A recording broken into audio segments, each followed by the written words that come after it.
ساعت تقریبا 1:30 شبه و چی شد که اصلا میخوام این ویدیو رو بگیرم. توی سوشال میدیا، کانال های تلگرامی، اینستاگرام، بحث سر اینه که خیلی طرفدار اصلا اسرائیلن. سر چه موضوعی؟ مثلا اینجوری بود که اوکی اینها قراره دشمن ما که دشمن مشترک رو بزنن. ما هم میگیم اوکی خیلی خوب، بیایم اینطوری فرض کنیم که یک کشور دیگه، یک دولت دیگه میخواد به نفع مردم ایران قدم برداره. میگیم که اوکی من قرار نبود که مردم آسیب نبینن، پس چی شد؟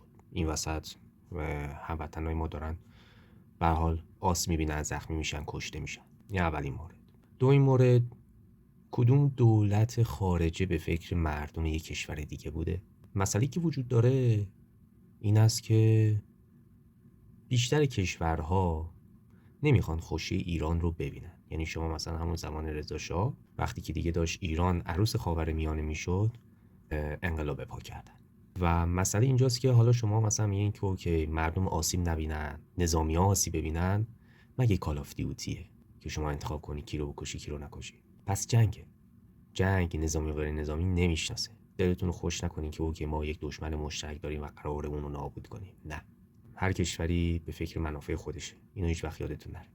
و همین منباب نه اینوری هم نه اونوری طرفدار یک صلح و آرامشیم. خیلی جالبه. من مثلا حتی خود اون مردم آمریکا یا اون سیاستمدارهای خارجی میگن که اول از همه این جنگ ربطی با آمریکا نداره، یعنی اصلا این بر ضرر آمریکاست این جنگ. مسئله جالبش اینجاست. میگن جنگی که اصلا بین خود اسرائیل و ایرانه که اصلا سر واقعا چیه این جنگ بین ایران و اسرائیل. خیلی ها میگن بحث دین و مذهبه، خیلی ها میگن که هیتلر یک چیزی میدونست که مثلا یهودی ها رو نکشت. میدونی، یعنی یک موضوع نامشخصیه. به قول محمود درویش میاد میگه که من نمیدانم چه کسی وطن را فروخت، اما میدانم چه کسی بهای آن را پرداخت. و کی میپردازه؟ من و شما میپردازیم، چه بخوای چه نخوای. خیلی خوب، حالا مثلا این وسط هم 2 از فرمانده‌ها کشته شدن، اما موج انفجاری که مثلا یه خانواده در بر میگیره، بچه دوچار یک PTSD میشه، چی؟ اونو مثلا در بر نمیگیره، اونم در بر میگیره.